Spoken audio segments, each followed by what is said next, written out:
பார்த்தசாரதி இந்து ஆலய பாதுகாப்பு முன்னணி நிறுவன தலைவர். அமைப்புடைய கொள்கை விளக்க கூட்டம் ஐநாவரத்தில் நடந்துருக்கு. இந்த கொள்கை விளக்க கூட்டத்திற்கு இந்து சகோதரர்களும் அமைப்புடைய தலைவர்களும் வந்திருக்காங்க. எல்லாருக்கும் அமைப்புடைய கொள்கைகள் பார்த்தீங்கன்னா, நம்மளுடைய கோயில்கள் எல்லாம் சிதிலம் அடைஞ்சு பராமரிப்பு இல்லாம இருக்கு. அந்த கோயில்கள்லாம் இந்த அரசு அறநிலையத்துறை வந்து செயல்படாம நம்ம கோயில்கள் எல்லாம் பராமரிக்கவே இல்லை. அந்த கோயிலை பராமரிக்கணும். அந்த கோயில இன்னைக்கு திருப்பரங்குன்றத்துல தீபம் ஏற்ற முடியல. நீதிமன்றம் நீதி அரசு தீர்ப்பு கொடுக்கிறாரு. அந்த தீர்ப்பை கூட இந்த அரசாங்கம் வந்து மதிக்கல. நீதி அரசருக்கு கூட இங்க மரியாதை கிடையாது. நீதிபதியை கூட மதிக்காம இந்த அரசாங்கம் வந்து இவங்களா ஒரு கொள்கையை வச்சுக்கணும், அறநிலையத்துறையும் பேரை வச்சுக்கணும். ஆனா அது அறநிலையத்துறை நீதிமன்றத்துக்கு எதிராக போய் நிக்குது. கோயிலை காப்பாற்ற வேண்டிய அறநிலையத்துறை கோயிலுக்கு எதிராக நிக்குது, இந்து சமுதாயத்துக்கு எதிராக நிக்குது. தீபம் ஏற்றணும், எல்லா கோயிலையும் 6 கால பூஜைகள் நடக்கணும். கோயிலை பராமரிக்க முடியாத அறநிலையத்துறை ஆலயத்தை விட்டு உடனே வெளியேறணும். இந்து சமுதாய மக்கள்களே கொடுக்கணும். ஆன்மீக பெரியவங்க நிறைய பேர் அவங்களே கோயிலை பராமரிப்பாங்க, அவங்க கிட்டயே கொடுக்கணும் சொல்லி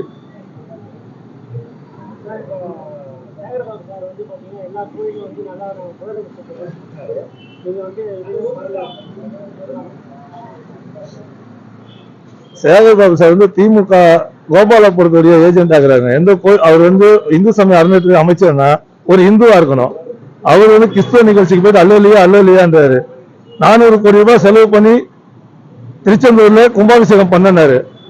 400 கோடி ரூபாய் சேகர்பாபு அவர் வீட்டுல இருந்து எடுத்து வந்தாரா, இல்ல கருணாநிதி குடும்பத்திலிருந்து எடுத்துட்டு வந்தாங்களா? ஒரே ஒரு மனிதன் HCL நிறுவனத்தோட ஓனர் சிவநாராயணன் 207 கோடி ரூபாய் கொடுத்தாங்க. இந்த மாதிரி ஒவ்வொரு பக்தருடைய பணம் தான். தென்காசி காசி விஸ்வநாதர் கோயில கும்பாபிஷேகம் பண்ணாங்க. 30வது நாள் கோயில் கோபுரத்துல இருந்து கலசம் கீழே வந்து உடையுது. இவங்க செய்வது எல்லாமே ஊழல் தான். அதாவது ஆலயத்தை வைத்து ஊழல் செய்யறாங்க, வேற எதுவுமே அவங்க பண்ணல.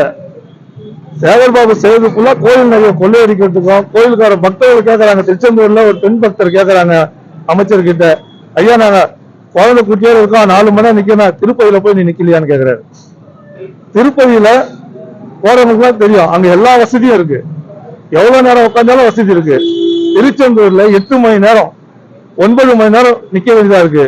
2வது திருச்செந்தூர்ல சண்முக விலாஸ் வழியா ஒரு நாளைக்கு இந்த அரசாங்கம் குறைஞ்சபட்சம் 5 லட்சத்துல இருந்து 10 லட்சம் ரூபாய் வரைக்கும் ஊழல் செய்யறாங்க.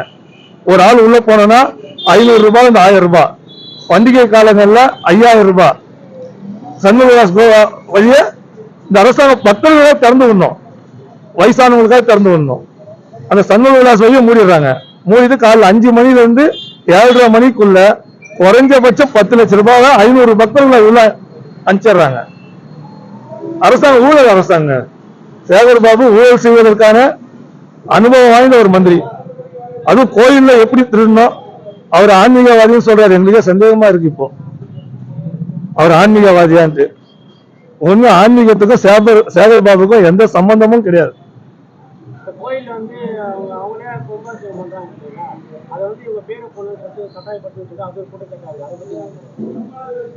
இவங்க எந்த கோயில கும்பாபிஷேகம் பண்ணாங்க?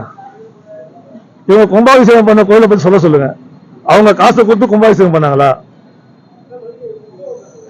எத்தனை கோயிலும் இவங்க கும்பாபிஷேகம் பண்ணாங்கன்னு சொல்லிட்டு அவங்க ஒரு அறிக்கையை தட்டோம். அந்த அறிக்கையில அவங்க எவ்வளவு செலவு பண்ணாங்க, அந்த கோயில்ல இருந்து எவ்வளவு பணம் வந்து பக்தர்கள் காணிக்கையா கொடுத்திருக்காங்க கோயிலுக்கு. பக்தர்கள் கொடுத்த காசு வரை இவங்க செலவு பண்ணது கம்மியாக தான் இருக்கும். நீங்க ஒவ்வொரு கோயிலும் அவங்க கும்பாபிஷேகம் பண்ண செலவு கார சொல்லுங்க. ஐயருக்கு 15 லட்சம். எந்த கும்பாபிஷேகத்துக்கு ஐயருக்கு 5 லட்சம் கொடுத்திருக்காங்க. பந்தல் போடுறதுக்கு 75 லட்சம்.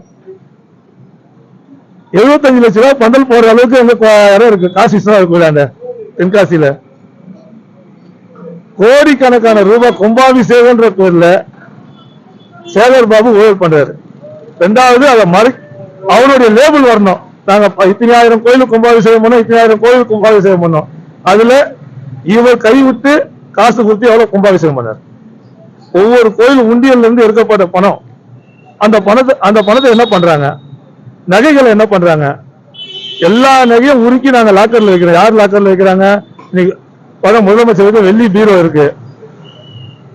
யாருடைய பணத்துல? கோயில் பணத்துல.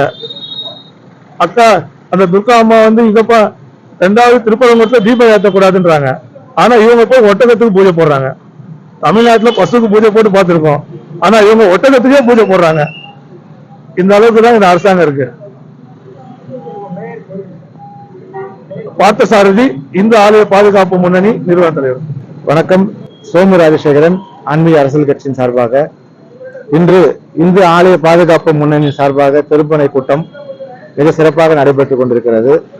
தமிழ்நாடு இந்து சமய அறநிலையத்துறையின் அந்த அராஜக போக்கை கண்டித்து அமைச்சர் சேகர் பாபு அவர்களுடைய இந்து விரோத போக்கை கண்டித்து இந்த திருமண கூட்டத்தில் பல்வேறு அமைப்பினுடைய பொறுப்பாளர்கள் தன்னுடைய கண்டன உரையை நிகழ்த்தியிருக்கின்றார்கள். திருப்பரங்குன்றத்தில் நீதிமன்ற தீர்ப்புக்கு எதிராக இந்து ஆலயத்தை பாதுகாக்க வேண்டிய இந்து சமய அறநிலையத்துறை மேல்முறையீட்டுக்கு போயிருக்கிறாங்க. இது ஒரு காரணம் போது இந்து சமய அறநிலையத்துறை கலைக்கணும்.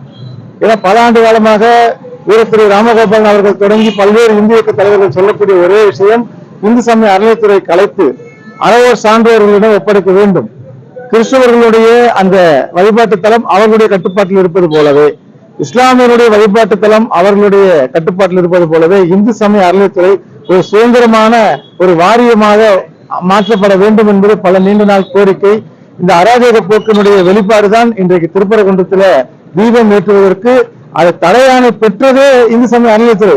கோவிலை பாதுகாக்க வேண்டிய ஒரு துறை, கோவிலுடைய நடவடிக்கையை இந்துக்களுடைய வழிபாட்டு முறையை முன்னெடுக்க வேண்டிய ஒரு துறை அந்த வழிபாட்டு முறைக்கு எதிராக மேல்முறையீடு போகிறார் சொன்னால் இதுவே அவர்கள் மீது இருக்கக்கூடிய நம்பிக்கையை சிதைக்கும் வண்ணமாக ஒரு சாட்சியாக அமைகிறது. ஆகவே இந்த அரசாங்கம் உடனடியாக இந்து சமய அறநிலையத்துறை கலைத்து சான்றோர் அறவோர் வாரியத்திடம் அதை ஒப்படைக்க வேண்டும் என்பது இந்த நேரத்தில் தெரிவித்துக் கொள்கின்றோம்.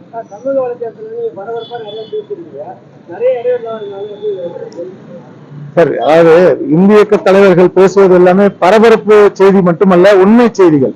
இன்னைக்கு பூர்ணச்சந்திரனுடைய மறைவை வலைதளங்கள்ல எவ்வளவு கொச்சப்படுத்த நம்மளாம் பாக்குறோம். அவர் திமுக சார்ந்த குடும்பத்தை சார்ந்தவர். தன்னெழுச்சியாக முருக பக்தியின் காரணமாக, மன உளைச்சலின் காரணமாக, இந்து சமய அறநிலையத்துறையினுடைய தூண்டுதலின் காரணமாக அவர் தற்கொலை செய்து கொண்டிருக்கிறார். இதை நாங்கள் கொலை வழக்கா மாற்றணும்னு கேட்கிறோம். இப்படி பல இந்து இயக்க தலைவர்கள் இந்த ஆதங்கத்தை பொதுமக்களுக்கு விழிப்புணர்வு ஏற்படுத்தும் போது இந்த அரசாங்கம், குறிப்பாக திராவிட முன்னேற்ற கழகத்தினுடைய அரசாங்கத்துல பல்வேறு சிறைகள், வழக்குகள், இதையெல்லாம் தாண்டித்தான் இந்து இயக்கங்கள் இந்து மக்களுக்காக விழிப்புணர்வுக்காக செயல்பட்டு. அதாவது ஒவ்வொரு இந்து இயக்க தலைவர்களும் உயிரை துச்சமென மதித்து வீட்டை விட்டு கிளம்பும் போது வாக்கரிசி போட்டுதான் கிளம்புறாங்க. இந்த ஆட்சியில பாத்தீங்கன்னு சொன்னா சம்பந்தமே இல்லாத, அதாவது உப்பு சப்பு இல்லாத வழக்குன்னு சொல்லுவாங்க. இவன் காவி துண்டு போடுறானா இவன் இந்து சமுதாயத்துக்கு ஆதரவா கொள்ளக்கூடிய உடனே ஒரு மேல் வழக்கு.